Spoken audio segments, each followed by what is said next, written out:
ഭീകര കേന്ദ്രങ്ങൾ ലക്ഷ്യമിട്ടായിരുന്നു നമ്മുടെ ആക്രമണം. ഭീകരവാദികളുമായി ഒരു ബന്ധവും ഞങ്ങൾക്കില്ല എന്നാണ് പാകിസ്ഥാൻ അന്താരാഷ്ട്ര സമൂഹത്തിന് മുന്നിൽ എപ്പോഴും സ്വീകരിക്കുന്ന നിലപാട്.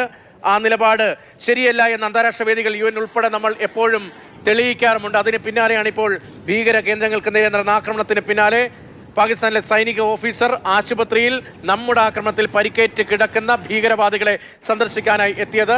അവർ പറയുന്നത് കേൾക്കുന്നു. എത്രത്തോളം പേർക്ക് ജീവൻ നഷ്ടപ്പെട്ടു, എത്ര പേർക്ക് പരിക്കേറ്റു തുടങ്ങിയ വിവരങ്ങൾ ശേഖരിക്കാൻ വേണ്ടി എത്തിയതാണ്. ആ വീഡിയോയാണ് ഇപ്പോൾ പുറത്തു വന്നിരിക്കുന്നത്. ജെയ്ഷെ മുഹമ്മദ് സെന്റർ ആക്രമിച്ചു, അതിൽ ശബ്ദമുണ്ട് എന്ന് തോന്നുന്നത് കേൾപ്പിക്കാൻ കഴിയുമെങ്കിൽ.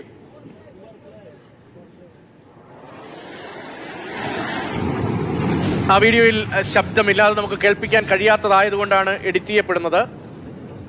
ജെയ്ഷെ മുഹമ്മദ് കേന്ദ്രം ആക്രമിക്കപ്പെട്ടു എന്നത് സ്ഥിരീകരിക്കുന്ന സംഭാഷണം അവിടെ ഉണ്ടായി എന്നതാണ് സൈനിക വൃത്തങ്ങൾ ഈ വീഡിയോ പങ്കുവച്ചുകൊണ്ട് വ്യക്തമാക്കുന്നത്.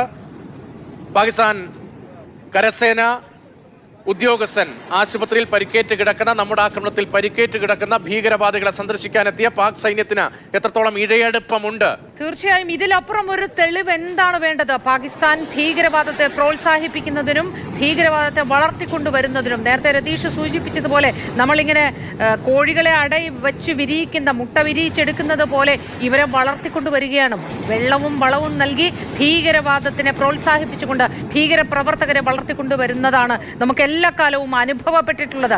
ഇന്ത്യ അതിൻ്റെ ഒരു പ്രധാന ഈ അനുഭവം കിട്ടിയ ഒരു രാജ്യം തന്നെയാണല്ലോ, അയൽ രാജ്യം. എല്ലാ ലോകരാഷ്ട്രങ്ങളോടും നമ്മൾ അന്ന് മുതൽ ബോധ്യപ്പെടുത്താൻ ശ്രമിച്ചുകൊണ്ടേയിരിക്കുന്നതാണ്. പക്ഷെ അപ്പോഴും പല ഭാഗത്തു നിന്നും വലിയ തോതിലുള്ള ധനസഹായം പാകിസ്ഥാന് ലഭ്യമായി കൊണ്ടേയിരിക്കുന്ന കാഴ്ചയാണ് നമ്മൾ കണ്ടിട്ടുള്ളത്. ഇപ്പോഴിതാ ലോകരാഷ്ട്രങ്ങളൊക്കെ നമുക്കൊപ്പം നിൽക്കുകയാണ്. ബോധ്യപ്പെടുത്താനുള്ള അവസരം ഇന്ത്യക്കുണ്ട്, ബോധ്യപ്പെട്ട് കഴിഞ്ഞിരിക്കുന്നു. നിരവധി തെളിവുകളും നമ്മുടെ പക്കലുണ്ട്. 9 ഭീകര കേന്ദ്രങ്ങളാണ് ഇന്ത്യ തകർത്തിരിക്കുന്നത്. ഇന്ന് പുലർച്ചെ നടത്തിയ പ്രതിരോധത്തിൽ പാകിസ്ഥാൻ എല്ലാ പ്രകോപനവും അവരുടെ ഭാഗത്തു നിന്നും തുടരുന്നുണ്ട്. അതിർത്തിയിൽ അങ്ങോട്ടും ഇങ്ങോട്ടും പ്രത്യാക്രമണങ്ങൾ നടന്നുകൊണ്ടിരിക്കുന്നു. സാധാരണക്കാരായ ജനങ്ങൾക്ക് മേലെ പാകിസ്ഥാൻ ഷെല്ലാക്രമണം നടത്തുന്നു. UN-ന്റെ ഫീൽഡ് സ്റ്റേഷൻ ആക്രമിക്കാനുള്ള ശ്രമവും ഇതിനോടൊപ്പം ഉണ്ടാവുന്നതാണ് നമുക്ക് ദൃശ്യങ്ങളിൽ കാണാനാവുന്നത്. പാകിസ്ഥാൻ എല്ലാ പ്രകോപനവും തുടരുകയാണ്. പക്ഷെ അതിന് തിരിച്ചടി വളരെ കൃത്യമായി കൊടുക്കേണ്ടതുപോലെ കൊടുക്കും എന്നതിന്റെ തെളിവ്. വൈകിട്ട് പ്രേക്ഷകർക്ക് വേണ്ടി ഒരിക്കൽ കൂടി ഓപ്പറേഷന്റെ വിശദാംശങ്ങളിലേക്ക് പോകാം.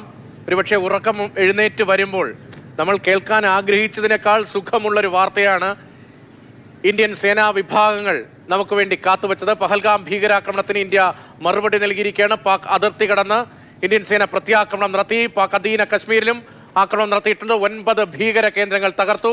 പ്രതിരോധ മന്ത്രാലയം അത് 1:50 സ്ഥിരീകരിക്കുകയായിരുന്നു. 20 മിനിറ്റോളം ഈ തിരിച്ചടി നീണ്ടുനിന്നു. 30 ഭീകരർ കൊല്ലപ്പെട്ടു, 55 പേർക്ക് പരിക്കേറ്റു. പാക് പഞ്ചാബിലെ ബഹാവൽപൂരിൽ മാത്രം 17 പേർ കൊല്ലപ്പെട്ടു എന്നാണ് കണക്കുകൾ സൂചിപ്പിക്കുന്നത്, സൈന്യം വ്യക്തമാക്കുന്നത്. ഈ ബഹാവൽപൂരിന് ഒരു പ്രത്യേകത കൂടിയുണ്ട്. ജെയ്ഷെ മുഹമ്മദിന്റെ ആക്രമണങ്ങളുടെ ഹെഡ് ക്വാർട്ടേഴ്സായി അറിയപ്പെടുന്ന സ്ഥലമാണ്. അവിടെയാണ് നേരത്തെ പറഞ്ഞതുപോലെ നമ്മുടെ കോഴി ഫാമുകളിൽ കോഴികളെ അടവച്ച് വിരിയിച്ച് പുറത്തേക്ക് ഇറക്കുന്നത് പോലെ ഭീകരവാദികൾക്ക് പരിശീലനം നൽകി ഇന്ത്യൻ അതിർത്തിയിൽ നുഴഞ്ഞു കയറാൻ പ്രേരിപ്പിക്കുന്ന, അവരെ പറഞ്ഞുവിടുന്ന, ആക്രമണം നടത്താൻ പദ്ധതിയിടുന്ന, പുൽവാമയിൽ ഉൾപ്പെടെ ആക്രമണം ആസൂത്രണം ചെയ്യപ്പെട്ട കേന്ദ്രമാണ് ബഹാവൽപൂരിൽ. അവിടെ മാത്രം 17 ഭീകരരെ നമ്മുടെ ആക്രമണത്തിലൂടെ കൊല്ലാൻ കഴിഞ്ഞു. മർക്കസ് സുബാനല്ല എന്ന പ്രധാന ഭീകര കേന്ദ്രം തകർക്കാൻ ഇന്ത്യക്ക് കഴിഞ്ഞിരിക്കുന്നു. ബി ബാലഗോപാൽ വിവരങ്ങളുമായി നമുക്കൊപ്പം ചേരുന്നുണ്ട്. ബാലഗോപാൽ, വളരെ വലിയ ഭീകര കേന്ദ്രങ്ങളാണ് നമുക്ക് തകർക്കാനായിട്ടുള്ളത്. അത് 9 കേന്ദ്രങ്ങൾ. അതിൽ ഏറ്റവും വലുതും ഏറ്റവും സുപ്രധാനവും മറ്റ് നേരത്തെ തന്നെ പല ഭീകരാക്രമണങ്ങൾക്കും പദ്ധതിയിട്ടിട്ടുള്ള അതിൻ്റെ കേന്ദ്രം എന്ന് പറയുന്ന ഇടം മർക്കസ് സുബാനല്ല അടക്കമുള്ള കേന്ദ്രങ്ങളാണ് ഇന്ത്യക്ക് തകർക്കാൻ കഴിഞ്ഞത്. നിരവധി ഭീകരരെ വധിക്കാനും ഒപ്പം പലർക്കും പരിക്കേൽക്കുകയും ഒക്കെ ചെയ്തിട്ടുണ്ട്. അപ്പോഴും തലവന്മാർ ഇപ്പോഴും ഒളിവിലോ അല്ലെങ്കിൽ സംരക്ഷണയിലോ ആണ്, അല്ലേ? മോദി, ഈ ഓപ്പറേഷൻ സിന്ദൂറിലെ നാശനഷ്ടം സംബന്ധിച്ച ഔദ്യോഗികമായ കണക്കുകൾ ഇതുവരെയും പുറത്തു വന്നിട്ടില്ല. അനൗദ്യോഗികമായ കണക്കുകൾ മാത്രമാണ് പുറത്തു വന്നിട്ടുള്ളത്. പക്ഷേ ഇതിനോടകം തന്നെ പാകിസ്ഥാനിൽ നിന്നും മറ്റും വരുന്ന ദൃശ്യങ്ങളൊക്കെ നമുക്ക് മനസ്സിലാകുന്ന ഒരു കാര്യം, ഈ പാകിസ്ഥാൻ സൈന്യം പോലും നേരത്തെ നമ്മൾ ആ ദൃശ്യങ്ങൾ പങ്കുവച്ചിരുന്നു പ്രേക്ഷകരുമായി. ഈ പാകിസ്ഥാനിലെ ഉന്നത സൈനിക ഉദ്യോഗസ്ഥർ ആശുപത്രികളിലെത്തി ഈ പരിക്കേറ്റവരെ സന്ദർശിക്കുന്നു. അതുപോലെ തന്നെ ഈ കാഷ്വാലിറ്റിയെ കുറിച്ചുള്ള സംസാരത്തിൽ ഈ ജെയ്ഷെ മുഹമ്മദിൻ്റെയും അതുപോലെ തന്നെ ലഷ്കർ ഇ തോയ്ബയുടെയും ഒക്കെ ആസ്ഥാനങ്ങളിൽ വലിയ തോതിലുള്ള നാശനഷ്ടങ്ങൾ ഉണ്ടായി എന്ന ആൾക്കാർ അവരോട് പറയുന്ന കാര്യങ്ങളൊക്കെ നമ്മൾ പുറത്തു വന്നിട്ടുണ്ട്. പക്ഷേ ഇതിൽ വളരെ പ്രധാനപ്പെട്ട മറ്റൊരു കാര്യം നമ്മൾ ചർച്ച ചെയ്യപ്പെടേണ്ട ഒരു കാര്യമുണ്ട്. അത് പാകിസ്ഥാൻ സൈന്യത്തിൻ്റെ ഇതുവരെ അവകാശപ്പെട്ടിരുന്ന ശക്തിയെ സംബന്ധിച്ചാണ്. ഈ പഹൽഗാം ഭീകരാക്രമണത്തിന് ശേഷം ആദ്യം മുതലേ ഈ പാകിസ്ഥാൻ സൈനിക മേധാവി ആസിഫ് മുനീറും അതുപോലെ തന്നെ അവിടുത്തെ സൈനിക വക്താക്കളും ഭരണ നേതൃത്വവും ഒക്കെ പറഞ്ഞിരുന്നത് അവർ എല്ലാ തരത്തിലുള്ള പ്രതിരോധത്തിനും അവർ തയ്യാറാണ്, അവർക്ക് ശക്തിയുണ്ട്, ഇന്ത്യൻ സേനയുടെ ഏത് വെല്ലുവിളിയും നേരിടാൻ അവർക്ക് കഴിയും എന്തൊക്കെയായിരുന്നു പറഞ്ഞിരുന്നത്. പക്ഷേ ഏറ്റവും പ്രധാനപ്പെട്ട കാര്യം, ഇന്ത്യയുടെ അതിർത്തിക്കുള്ളിൽ നിന്ന് 100 കിലോമീറ്റർ അപ്പുറത്തൊരു മിസൈൽ പതിയുന്ന സമയത്ത് വരെയും ആ മിസൈലിനെ 100 കിലോമീറ്റർ ഈ ആ സ്ഥലത്ത്, അതായത് അതിനിടയിൽ ഒരിടത്ത് വെച്ച് പോലും ഇന്റർസെപ്റ്റ് ചെയ്യാൻ പോലുമുള്ള ഒരു സൈനിക ശേഷി ഇല്ലാത്ത രാജ്യമാണ് ഈ പാകിസ്ഥാൻ എന്നതാണ് ഈ ഓപ്പറേഷൻ സിന്ദൂറിലൂടെ തെളിഞ്ഞ മറ്റൊരു പ്രധാനപ്പെട്ട കാര്യം. ഈ ചൈനയുടെ സഹായമുണ്ട്, ചൈനയുടെ ഡ്യൂപ്ലിക്കേറ്റ് ആയുധങ്ങളൊക്കെ ആകാം അവരുടെ ആത്മവിശ്വാസം ഇതുവരെയും ഉണ്ടായിരുന്നത്. പക്ഷേ അത് വെറും കളിക്കോപ്പുകൾ മാത്രമായിരുന്നു എന്ന് പാകിസ്ഥാൻ തിരിച്ചറിഞ്ഞ ഒരു നിമിഷം കൂടിയായിരുന്നു ഇന്ന് പുലർച്ചെ എന്ന് വേണം പറയേണ്ടത്. കാരണം ചെറിയ ദൂരമല്ല, കാരണം അതിർത്തിയിൽ 10-15 കിലോമീറ്റർ ഒന്നും അല്ല നമ്മൾ മിസൈലുകൾ പോയി വീണ സ്ഥലം.